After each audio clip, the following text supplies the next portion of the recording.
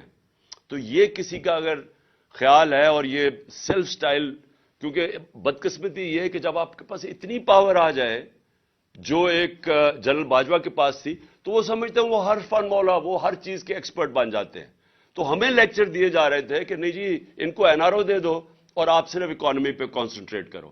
میں یاد ان کو کروایا کہ چائنا نے 450 وزیروں کو جیلوں میں ڈالا ہے, جو دنیا میں سب سے تیزی سے بڑھ رہی ہے اکانومی. اس کو کیا ضرورت پڑی تھی کہ 450 وزیروں کو پچھلے 7-8 سال میں جیلوں میں ڈالو. اس لیے رول آف لا کنیکٹڈ ہے. اور میں آپ کو یقین دلاتا ہوں کہ ہماری جو سب سے بڑی ریسورس ہے اوورسیز پاکستانی ہے. میرا ان سے سب سے دیر 30 سال تک رابطہ ہے. انہوں نے شوکت خانہ میں مدد کی, نمل یونیورسٹی میں, پی ٹی آئی کو جس کو فورن فنڈنگ کہتے ہیں, وہ اوورسیز پاکستانی مدد کرتے ہیں. وہ سب سے زیادہ جذبہ رکھتے ہیں. ان کی انویسٹمنٹ نہیں آتی پاکستان میں. وہ پلاٹس خرید لیتے ہیں لیکن انویسٹ نہیں کرتے انڈسٹری میں اور بزنسز میں, کیونکہ ان کو کانفیڈنس نہیں ہے. پاکستان کے انصاف کے نظام پہ کانفیڈنس نہیں ہے.